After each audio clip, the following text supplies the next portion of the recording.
Alright people, hopefully you can hear me. I am assuming that the audio quality is rubbish. But if by any chance it's decent, then let me know. I might not continue the stream. It just depends how good the audio and streaming quality is at the moment. Shout out to King Southpaw. How am I sounding? Is it sounding really bad? Because I looked at my analytics for this live stream and YouTube says my connection is really bad. Okay, King Southpaw says it's okay.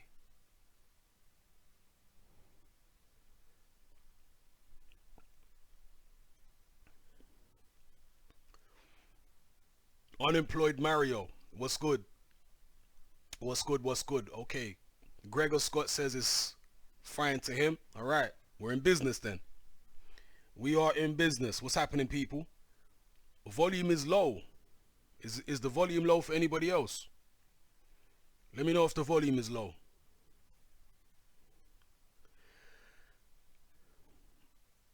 Steve Robinson says it's good. The topic today is whatever you guys want to talk about in the world of boxing.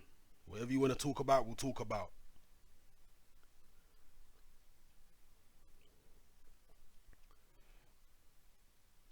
I don't get the opportunity to stream as often as I'd like to be honest. One, because my internet is terrible. And two, because I'm usually so busy that it's often not convenient to stream. But hopefully in the next month, I'll be sorting the situation out. In the next month to 6 weeks, I'll be sorting the situation out and getting way better internet than currently. You know, I'm dealing with this third world internet in the moment, so it is what it is. Big up Swan. Usyk Gassiev. Yeah, that's a great fight. Pugilist King. Big up.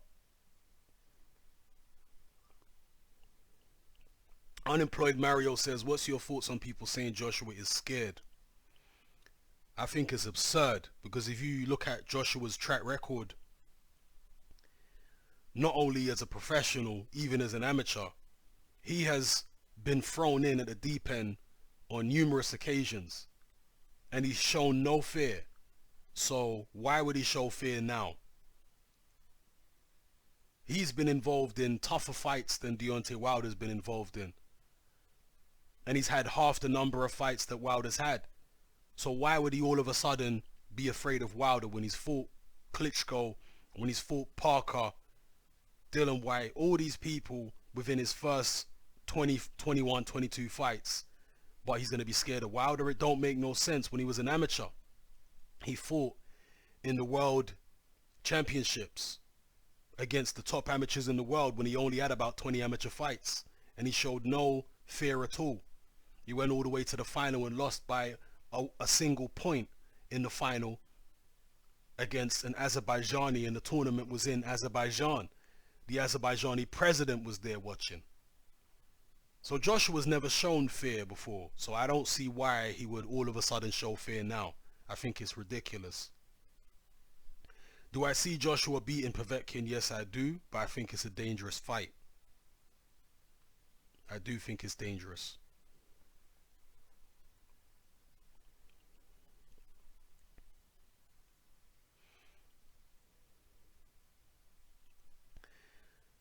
Steve Robertson says, why has AJ still not signed with Matchroom yet? Good question, and I've been wondering that myself. Resident Gamer Chat, big up. Big up, big up.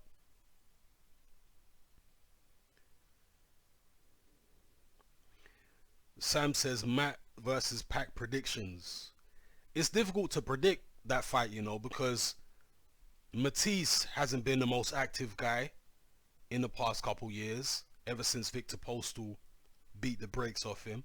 And Pacquiao ain't been very active. Both guys are coming to the end of their careers, you would imagine. So it's a really difficult fight to predict.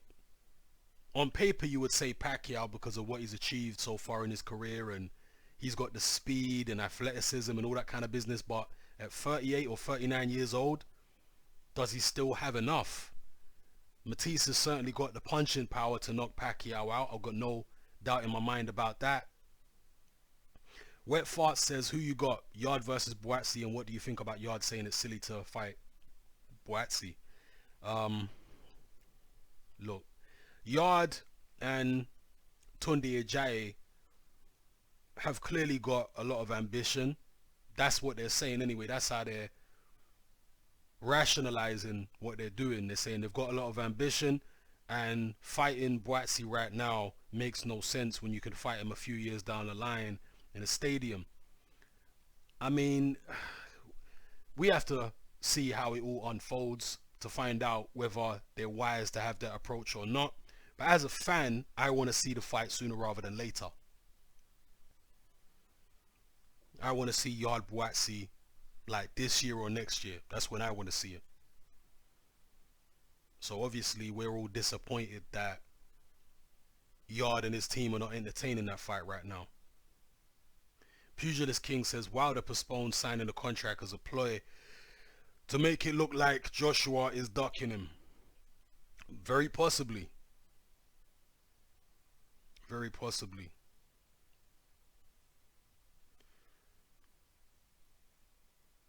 Sarah Lipa, big up, big up. Liam says, what do you think about Furman and the way his career is currently going? I miss watching him. Yeah, I mean, Keith Furman, some people are saying that it's just bad luck on Keith Furman's behalf because he's got all these injuries that he can't recover from. And other people are saying that Keith Furman has lost his love for the sport. Well, if you're injured, it's not to do with losing love for the sport, is it? If you're injured, then you're injured. There's nothing you can do about that. And some people do pick up chronic injuries which put them out for a very long time during their careers. Maybe it's just that. Maybe it's a combination of the two things. But I definitely miss Keith Furman being part of the mix because he's still undefeated at the end of the day. So the fact that he's had to relinquish a belt, or he was stripped, whatever it was, now he's only got one belt, and it don't feel complete, the welterweight division at the moment, without Keith Furman. Again, because of the fact that he's been, and he still is, undefeated. And he was an exciting fighter. He was in good fights. His fight against Sean Porter was a tremendous fight. That one in particular. The Danny Garcia fight weren't bad.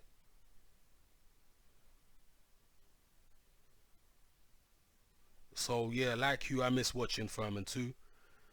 I hope he makes a recovery, and you know. Punch quote says, Andrade says he needs 2 to 3 tune-up fights before he fights Saunders, and he'll probably get him. He'll probably get him because I don't think the WBO don't sound like they're gonna call that mandatory anytime soon. They just said that Andrade's probably going to be the mandatory when they do call it, but they didn't sound like they're going to call it anytime soon. So Andrade will probably get time to have 2 or 3 tune-up fights before he goes into that.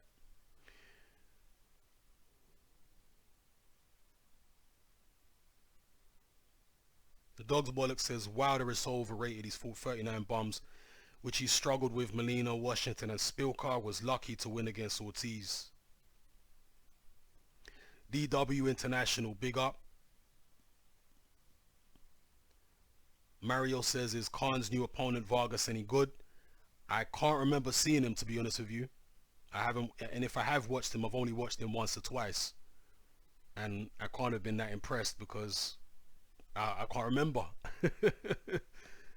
So yeah. Greg Scott says, heard anything about this Brook Varda thing? I hope he's not juicing. No. Let me know what is going on with Brook and Varda. What's that all about? Is there some type of issue with Kell Brook and Varda? Ethan J says, I read today it's going to be DeGale versus Eubank Jr. Who would you pick? Yeah, see, that makes more sense to me than DeGale versus Saunders with no belt on the line. If DeGale was dropping down to middleweight to face Saunders, then maybe you can make a case for that fight making sense. But DeGale versus Saunders with no belt, that don't make any sense to me. But if it's DeGale versus Eubank Jr., that makes sense. And who would I pick? I would actually pick James DeGale in that fight. Yeah, I pick James DeGale. I know James DeGale is shot worn and he's jaded and what have you. But Eubank Jr. has failed at top level twice in a row now for similar reasons. He just can't pull the trigger when he's in a high pressure situation. Now, maybe it'll be third time lucky. Maybe he'll get used to the pressure and he'll perform against the Gale. But that's an if, because he's proven twice now that he's kind of frozen on the big stage. So I'd be picking the Gale to win the fight on points against Eubank Jr. I'm not saying Eubank Jr. can't win it, but that's what I would predict is a points win for the Gale. Billy Minshaw says, who do you see as the best at light heavyweight and super welterweight? Personally, at super welterweight, I think Charlo is going to prove to be the best. But he hasn't proved it yet, so it's only my opinion, right? And my opinion could be wrong. We don't know what's what until the guys get in the ring and actually fight each other. So, in my opinion, it's probably Charlo. And at light heavyweight, I'm really not sure. I'm really not sure. Because you got Vodcek there, you got Beterbiev there, you got Kovalev, you got Bivol, you got Stevenson still hanging around, you got Badujak. There's just so many fighters at light heavyweight. It's such a stacked division. It's really difficult to say who's the best until they start fighting each other, or until they start fighting tougher competition, even if they don't fight each other, if that makes sense. Because, for example, who has Beterbiev really fought? He fought Enrico Colin to win the world title, and other than that, who's he really fought of any serious note? Same with Vodcek. Who's Vodcek fought of any serious note? So there's a lot of, even Bivol. Bivol fought Barrera. Okay, that was a good win, but other than Barrera, who has Bivol fought? You know, so until they start fighting each other or up their level of competition, it's difficult to say who's the best at light heavyweight.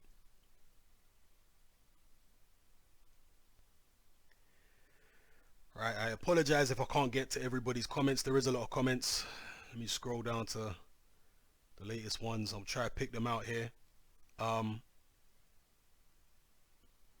Punch Quote says, I believe I like Beterbiev to the zone, but they had to go down the list to find an opponent for him. I believe he is the best knuckle puncher in boxing. Knuckle puncher. What do you mean by knuckle puncher?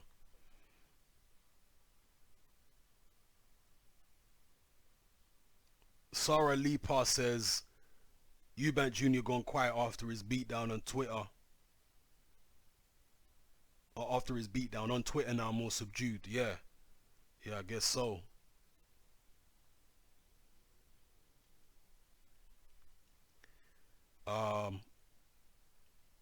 Ahmad Hussein says, Hatman, why do people think Brook has had a better career than Khan in terms of everything? He's a bum. Do people think Brook has had a better career? He certainly hasn't. He hasn't won as many world titles. He hasn't been in as many high-profile fights. So I'm not sure people think Brook has had a better career. I just think people believe that Brook would beat Khan.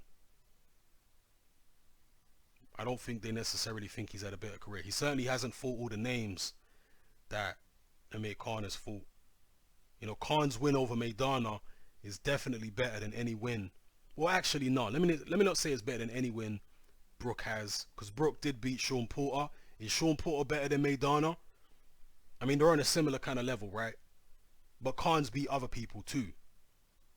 You know, beat Devon Alexander, a guy who Kell Brook never fought. He beat Zabjuda Malinaji. You know, Collazo, I guess, was a fringe contender. But I would say overall, Khan has had a better career. He's held more belts. He's been in more high-profile fights. Martin Hibbert says, rumor has it Eubank is now being trained by Mayweather. Have you heard anything on this? Well, Eubank has been training here and there with Mayweather for years. Eubank had his amateur fights, most of his amateur fights, in Las Vegas. So he's no stranger to the Mayweather gym, and his relationship with the Mayweathers goes back many years. So I don't know whether he's actually training with Mayweather properly, like Mayweather's going to be his designated trainer now. I suspect he won't be. I think he's just over in the Mayweather gym getting work, as he has been doing for several years. So I don't think what's going on right now with Eubank Jr. is anything new with regards to what he's doing with Mayweather. Because I don't think Mayweather Sr. is going to travel to the UK to be in Chris Eubank Jr.'s corner for any particular fight. I'd be surprised if that happens. One thing I do want to talk about, and maybe I'll do a separate video on this as well, is the fact that Kalle Sauerland in his IFL interview said that the World Boxing Super Series Super Middleweight final between Groves and Smith is not going to be in the UK, which seems like insanity to me. But apparently the front runner is going to be Saudi Arabia. Now, the Cruiserweight final was supposed to be in Saudi Arabia. Now we know it's going to be in Russia. So perhaps this is a consolation prize for the Saudis who may be upset that they didn't get the Cruiserweight final. Maybe they're going to get the Super Middleweight final instead. A very, very strange decision, but perhaps there's pressure from somewhere, legal pressure, to have the fight in a different country other than the UK. James Erickson says, I think the third division in the World Boxing Super Series will be the light heavyweights. Well, they've delayed announcing this third division. In fact, they've delayed it for so long that I forgot that there even was going to be a third division in the World Boxing Super Series. So we'll see. But because there are so many great fighters at 175 pounds right now, you could see why they might delay it. Because you got Bivol and Kovalev who fight on HBO. You got Beterbiev who has been fighting on PBC shows and Showtime, and I think his last fight was on ESPN, right? And now he's going to be fighting on DAZN. Well, DAZN, they're the ones broadcasting World Boxing Super Series, so Beterbiev might be easy to get on the World Boxing Super Series. But the other guys like Kovalev, remember Kovalev saying he couldn't fight Stevenson because the fight had to be on HBO? Remember when Kovalev said that? That's why him and Kathy Duva say they pulled out of the purse bid for the Stevenson fight, because the fight had to be on HBO and Stevenson and his team was saying it might be on Showtime. Well, how will Kovalev fight in a tournament that's not going to be on HBO? And the same goes for Bivol potentially. Will HBO allow Bivol to fight on DAZN? Who knows? Okay, Gregor Scott says, I read that Brook was dropped from the WBC rankings for not signing up to VADA testing. I mean, that happens to a lot of fighters. I don't think there's too much to read into it, to be honest, because sometimes fighters have got other things on their mind, so it's not really a priority. Because there have been, I think Amir Khan was dropped from the WBC rankings, wasn't he? Briefly. And then the week after he was dropped, he signed up for VADA testing. And then got ranked by the WBC again. So.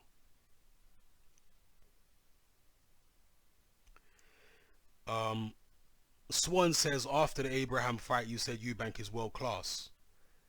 He is world class. How is Eubank not world class? Like, world class, what does world class mean? Of course he's world class. He didn't get knocked out in the first round when he stepped up against Billy Joe or George Groves. He got beat, but it don't mean he's not world class. He's a world class fighter. He's a top 10 guy. You know, he's world class. He's certainly above British and European level, so that means he's world class. He's not as good as the best world class fighters, but that don't mean he's not world class.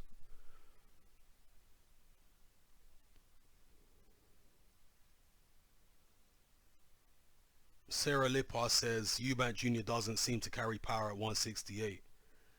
I think he does, but there's one thing having power and another thing having the delivery system to deliver the power.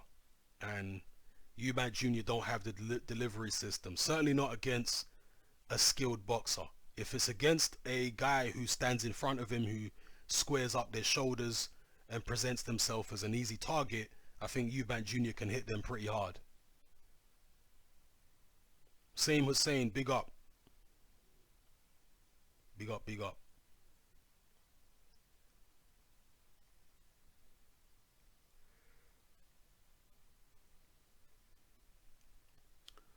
Boondock, big up.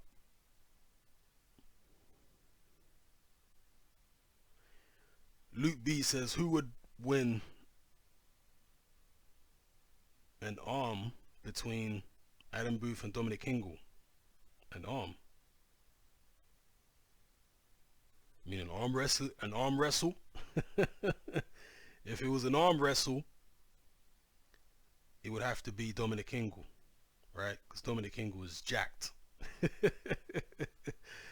He's jacked.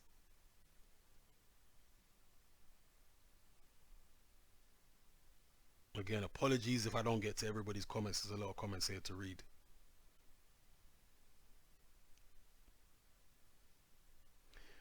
Ethan says, who is the most overrated fighter at the minute in your opinion? For me, it's Billy Joe. I mean, it's hard to say, man. There are so many fighters out there who you could say are overrated, and most fighters are overrated by somebody, right? If you look at the hardcore fans of any particular fighter, they tend to overrate their fighter. So it's all relative. But in terms of the general consensus, I don't know. Maybe Wilder's overrated, because the general consensus now coming from America is that he's a killer and everybody's scared of him and nobody wants to fight him. Wilder's a good fighter. He's dangerous, but the way the Americans are now making Wilder out to be, I think they're overrating him a bit, which is ironic because they used to underrate him and now I think they overrate him. So I don't know, maybe Wilder at the moment.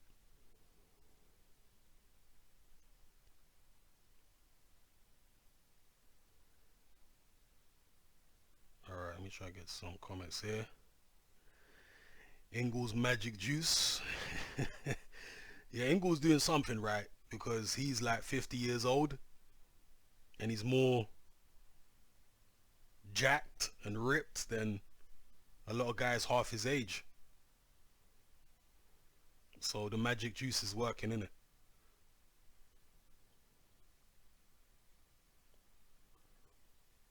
Tabe says Eubank finds it hard to hit fighters that are movers. Yes, he does. He finds it hard. When guys move around, he finds it tough.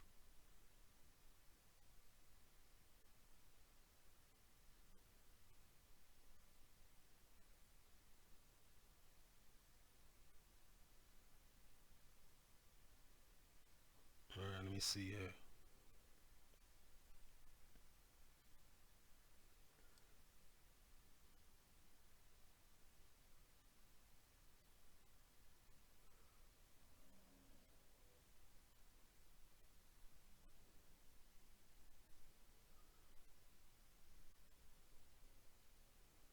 Alright, Ethan's asking a lot of questions about Dylan White. Saying, imagine if Dylan White was in the condition he is in now when he fought AJ the first time, or when he fought AJ. Well, it would have been a much tougher fight for AJ, definitely. And Dylan White has done very, very well in his career. He's done it the hard way. He hasn't had the superstar treatment. He hasn't been groomed for stardom at all. He's had to force the issue, even with his own promoter Eddie Hearn. He's definitely done it the hard way, and you can only respect that. And as far as Dylan White versus Joseph Parker, I've been going back and forth in my head about who I think is going to win that fight. Because when the fight was initially made, I thought Joseph Parker can win this fight. And I was, when it was first made, I was thinking, yeah, Parker should win this. But then the more I thought about it, I started thinking, you know what? Parker had trouble with Carlos Takam. And I think Dylan White is a better boxer than Takam. I think he's quicker than Takam. And I think he's got a better jab than Takam. And if you look at the tactics that Takam used against Parker, where he was moving forward, he wasn't particularly high volume in the Parker fight, Carlos Takam. He was moving forward, he was keeping his chin tucked down and just putting slow, steady pressure on Joseph Parker. And it was pretty effective. That was a close fight. So I thought to myself, you know what? Dylan White can fight the same way as Takam did in that fight and be more effective fighting that way with his jab and his body shots and all that kind of thing. So when I thought about that fight, I was thinking, you know, maybe Dylan White will win this fight, particularly with it being in the UK, and especially because Joseph Parker might be reluctant to move in this fight because the Joshua fight didn't end the way he wanted it to end. He was on the wrong end of a decision. So he might think, I can't afford to go in there and do some stick and move tactics against Dylan White in his backyard. It didn't work against Joshua. The judges didn't go for it. So why would the judges go for it this time? And that might play into Dylan White's hands if Joseph Parker stands in front of Dylan White more. So I'm back and forth in my head about who's going to win the fight, which is why it's such a good fight, right? We want to see fights where we're not sure who's going to win. That's what makes it a good fight. I'm not sure who's going to. I'm going to go back and forth in my head about who I think is going to win the fight. Taib says, Hatman, who has the fastest hands in boxing at the moment? Top three? Top three. Gary Russell Jr., Amir Khan, and who else? Russell Jr., Khan. I'm not sure who else, you know. I'm not sure. Maybe Lomachenko?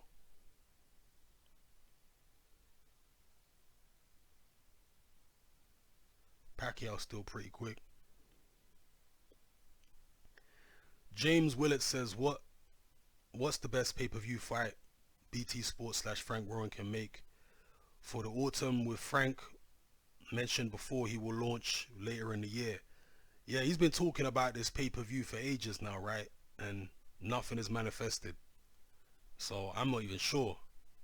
He's not going to put Tyson Fury in any kind of serious fight this year, is he? So I don't think he has any pay-per-views, Frank Warren. Unless he brings in a fighter who's not under contract from any promotional group. Unless it was maybe like James DeGale against Badu Jack. Even that is pushing it when it comes to pay-per-view in the UK. But if you manage to make that fight, maybe. But other than that, I don't see... Well, actually, no, tell a lie. Carl Frampton is there, isn't he? Carl Frampton's a Frank Warren fighter. So he would have to involve Carl Frampton if he was going to do a pay-per-view later on this year. Maybe Carl Frampton versus Josh Warrington. That might be pay-per-view. That's the only one I can think of, actually. Other than that, I don't see any pay-per-views for Frank Warren this year.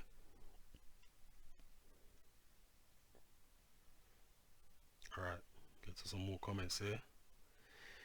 I can see a couple people want to join the block party. Couple Wilder fanboys. Should I say fangirls? I think they want to join the block party.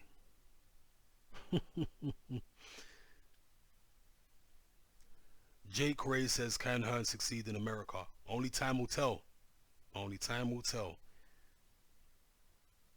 It seems as though if he does succeed in America, it'll be good for boxing, because boxing in America needs an injection of life.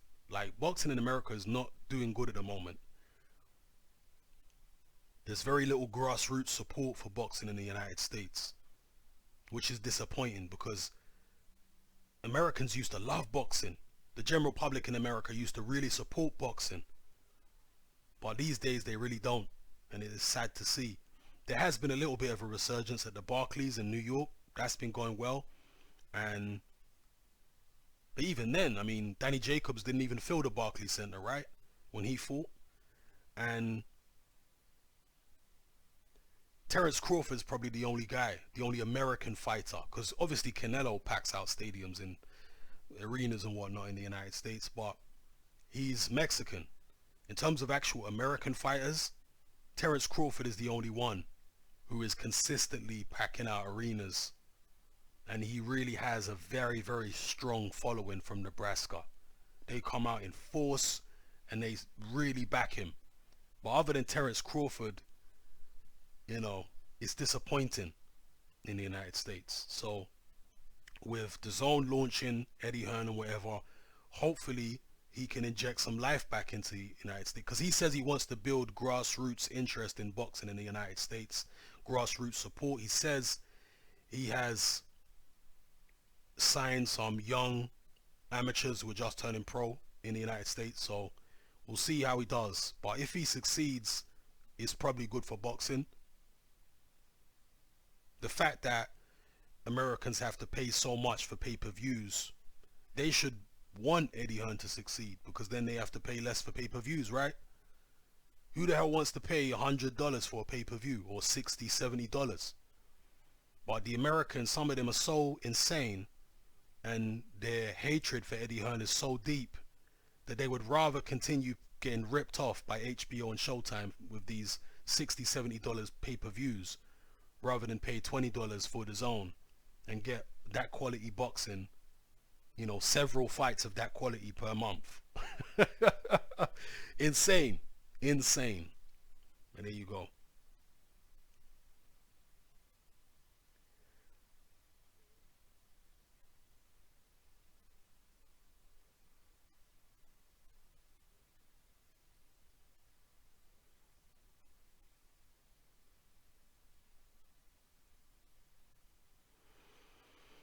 All right, what else is here? Um, Colin K says you need to drop the bias. Nah, you need to drop the bias. You're biased. You see, from the perspective of someone who's biased, I appear to be biased because I'm not sharing their bias right now. This individual, Colin, well, you're probably a wilder dick rider, right? Or you're just somebody who hates Eddie Hearn, and no matter what he does, you're gonna hate. Even if he does something good, you're gonna hate on it. So your bias, you're projecting onto me. I'm not biased. I am objective. I'm impartial. Of course I am. I'm not here flying the flag for AJ or Eddie Hearn. I'm here flying the flag for boxing. And if AJ is doing something good, or Eddie Hearn's doing something good, I'm going to say it. If they're doing something bad, I'm going to say it too. There's plenty of times throughout the history of my channel where I've criticized Eddie Hearn very strongly. And Joshua too. I made a video asking the question, is Anthony Joshua on steroids, or is Anthony Joshua on PEDs, from an objective point of view? And I didn't say that Anthony Joshua wasn't. I don't know if Anthony Joshua was on PEDs. Maybe he is. Maybe he, I don't know. I'm certainly not afraid to ask these questions.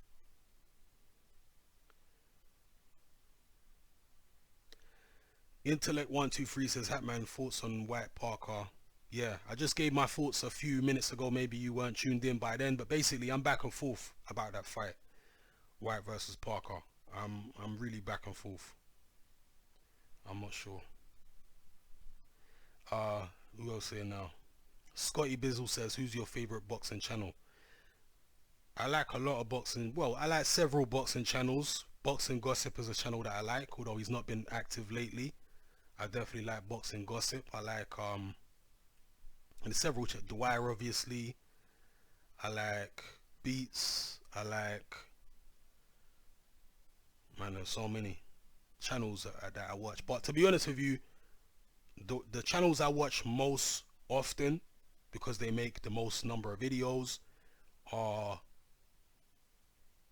Dwyer, Beats. It used to be Boxing Gossip, but he's not really making videos anymore. I don't know why.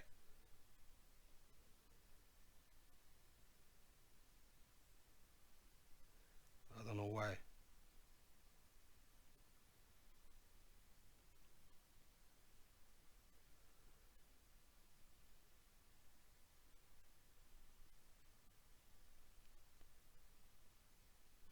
All right, 1 second, people. 1 sec.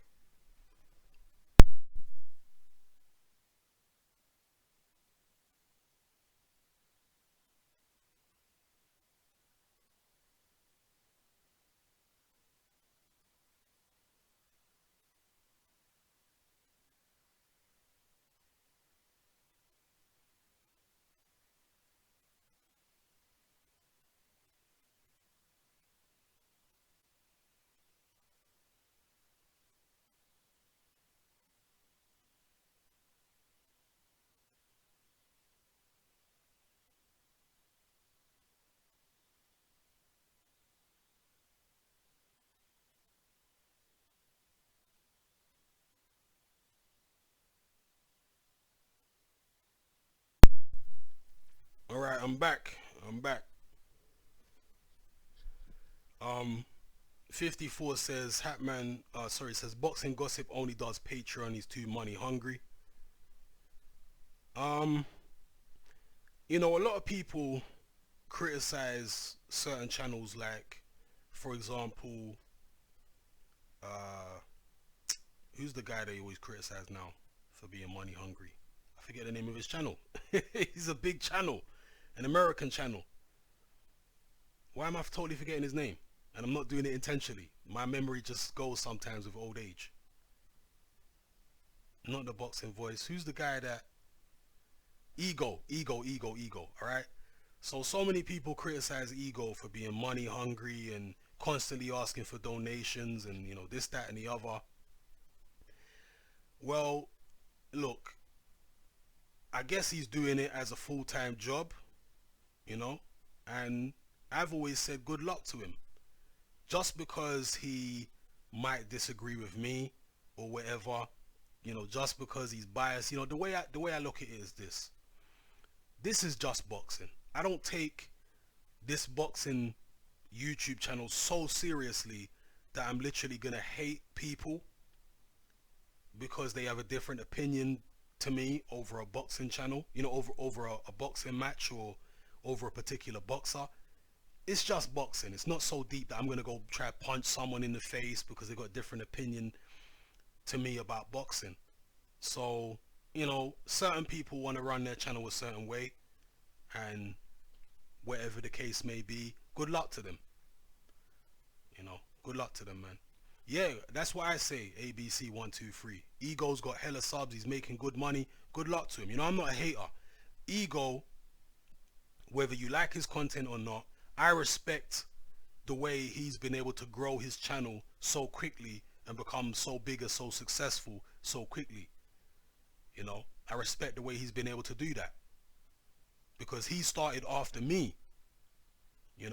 He started his YouTube channel a year or two after I started this channel, and his channel's way bigger than mine. He gets way more views, way more subscribers. Good luck to him, man.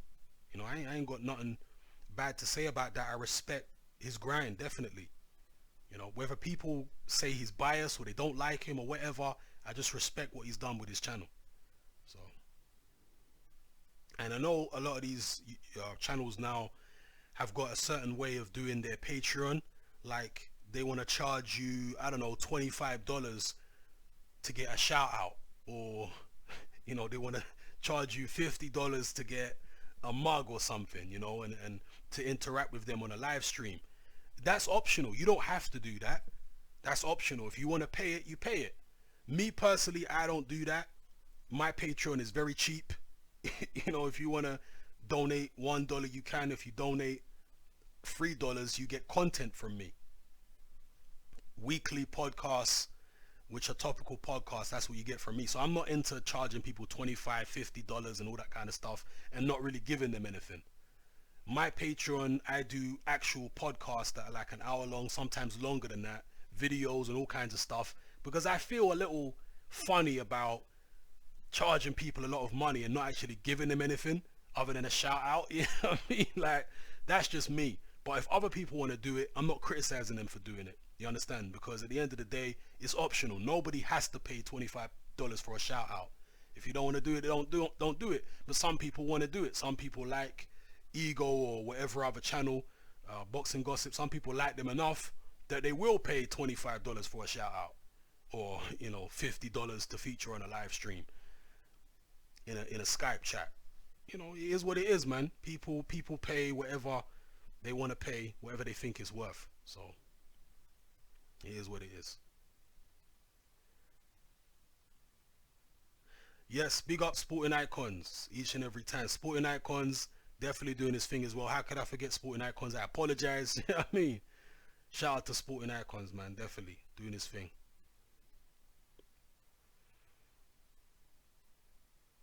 And that's the thing for me, is it's just boxing. This is entertainment.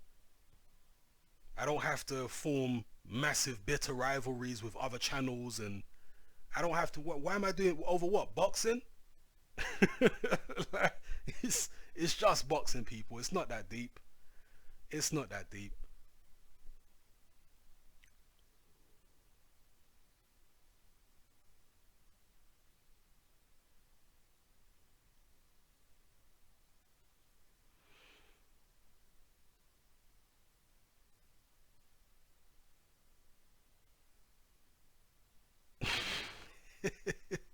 ABC says, I hate all these new intermittent fasting coaches that charge people £200 a month just to tell them to skip breakfast. Yeah. I mean, it is what it is, man. If people have got that kind of disposable income where they're willing to pay £200 to get someone to skip breakfast, then, you know, it is what it is. I wouldn't do it. I've always been a person where I find it difficult taking money off people if I'm not providing content or a service or a product which in my head I believe is worth the money they're paying. You understand? I find it difficult to do that. Maybe I'm constrained by my own ethics. Maybe if I was less constrained by ethics, I'd make more money, online. But it is what it is. That's the person I am. I couldn't personally do that. Even in, my day job, if you want to call it that, I'm self-employed. I can't overcharge people. Like, a lot of people do that. For example, I'm looking to get a website, right? Now, I know there are a lot of people out there who overcharge people for websites because they're dealing with people a lot of the time who know nothing about website design. They know nothing about how much it actually costs to build a website. So when they sense that you don't know anything about that kind of thing, they want to straight away overcharge you for how much the website's going to be. I personally couldn't do that. Even though I could probably make a killing doing that, I can't do that. It's just, I just feel funny about ripping people off. You get me? I just feel funny about that.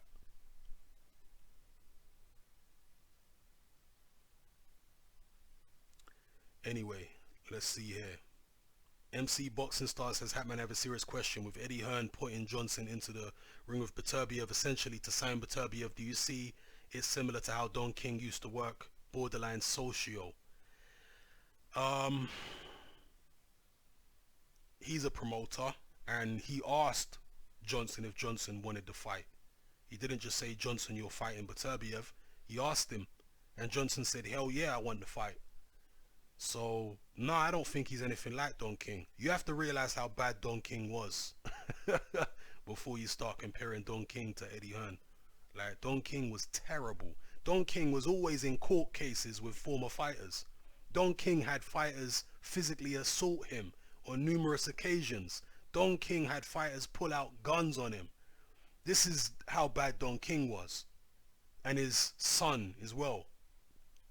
Don King was terrible in terms of exploiting fighters and ripping them off and not telling them how much. You see, one thing that you have to understand back in the Don King days is that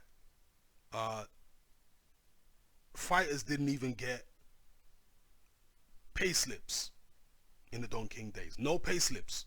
So the fighter would not know how much the show was actually generating.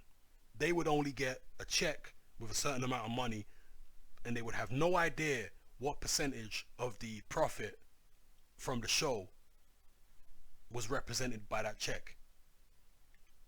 So that made it very easy for people like Don King and other promoters to underpay fighters. Eddie Hearn gives people a payslip with a breakdown of how much the show has made, where all the deductions have gone. Eddie Hearn does that. De La Hoya does that with Golden Boy. Most of the new promoters, this is what they do now. They give fighters a proper payslip which tells them a proper financial breakdown of the show and their percentage from it. So it's more difficult for them to rip fighters off now than it used to be back in the days.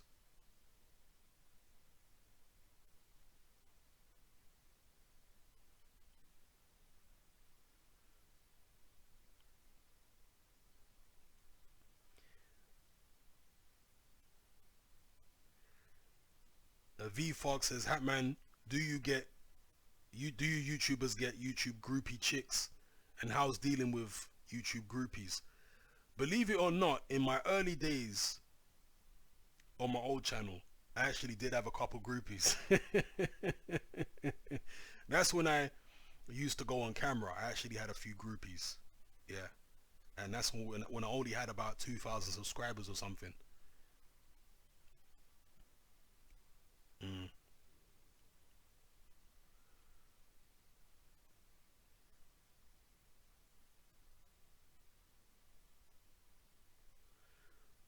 But, I'm not really into groupies and stuff like that, because groupies will only get you in trouble.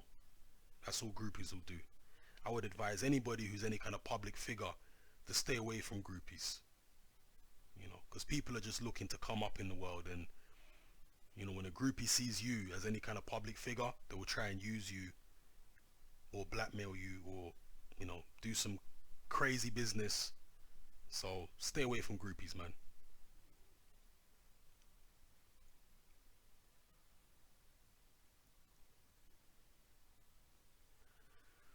Aaron says, Hatman, do you think boxing is on the map or getting there? Well, certainly on the map in the UK. Definitely, right?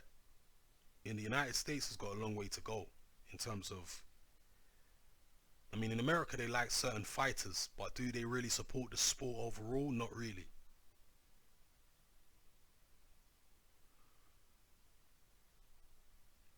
Okay, no KP says, Hatman, you were challenged to a debate about AJ versus Wilder. Listen, I don't go watching them channels who are calling me out, and all that is corny, man. That's all corny foolishness. I don't get involved in none of that foolishness.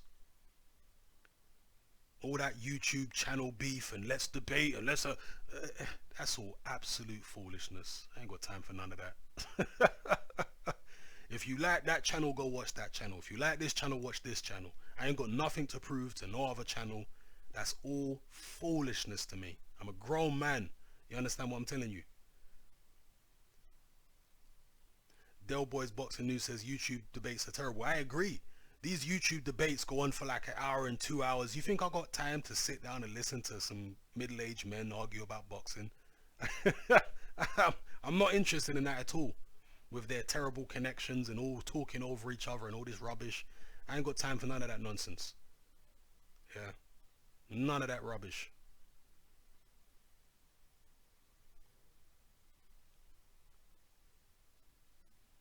Del Boys Boxing News, yeah. People act like YouTube boxing is the rap game. They do, man.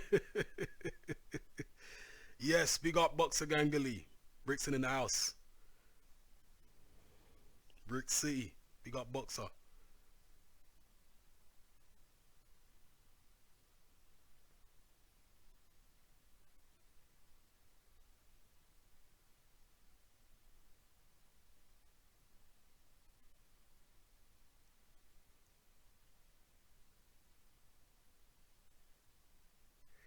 DW International says, Hatman, you scared. YouTube debates are good, great views and lies exposed. I think you're very naive. That's all I can tell you. I think you're very naive. I don't even watch YouTube debates. How about that? I don't watch YouTube debates. You don't see me commenting on them channels where they're all debating because I'm not interested in them. If I don't watch them, why would I even take part in them? It's not something I'm not interested in. I think it's a waste of time. And I've always been like that. Yeah, I've always been someone, I'm not interested in no debate, talking over each other and blah. It's foolishness. It proves nothing. It proves who can cuss someone else better. It don't prove anything.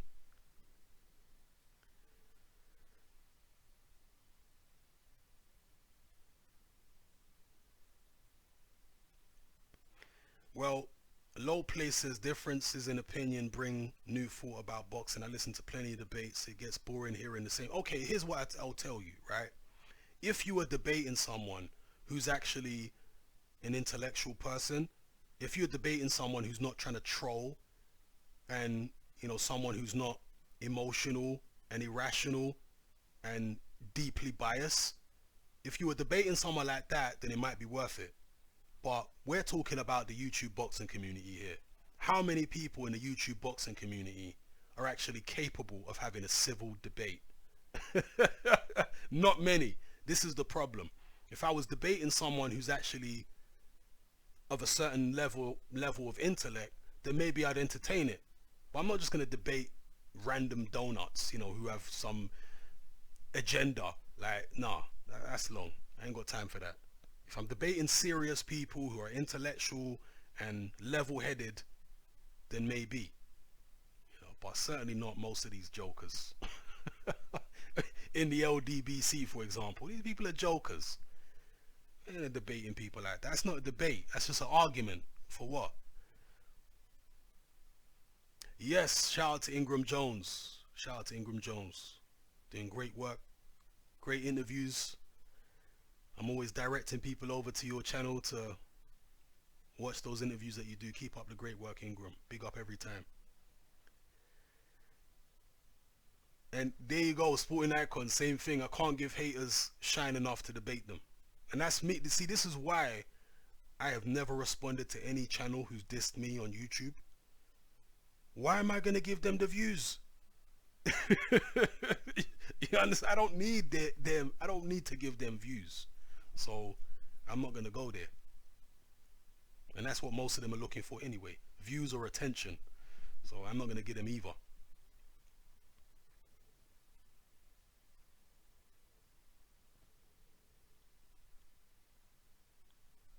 Kira Malcolm says, yes, Hatman, if you was a boxing coach, which fighter's style, past or present, would suit your training methods and why? That's a very good question. Shout out to Kira Malcolm for that. That's a very good question.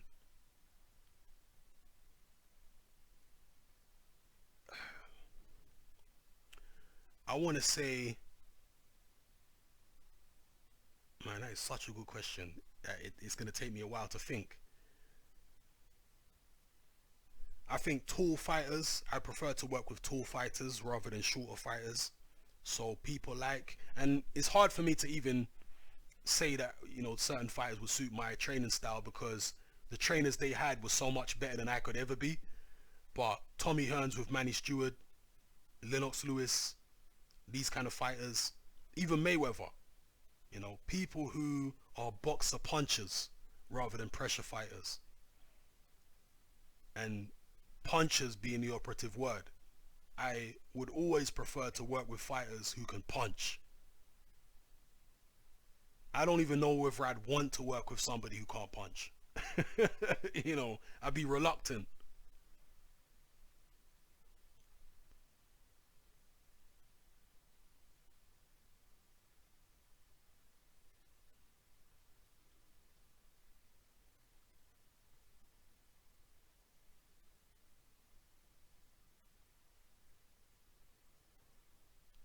Alright peeps, I'm going to have to call this, I'm going to have to bring this live stream to an end. But I'd like to thank all you guys for joining me here for this live stream, and hopefully there'll be another one in the near future. Our Sporting Icon says, do you and Dylan have an issue? I forgot to ask him about it. I just remembered now when someone mentioned it here. Now, we ain't got no issue. Dylan actually messaged me on Twitter earlier this week. So now we're good. We're good. Yeah, anyway, thank you guys for tuning in. Catch you guys on the next one, alright? It's Hatman, I'm out.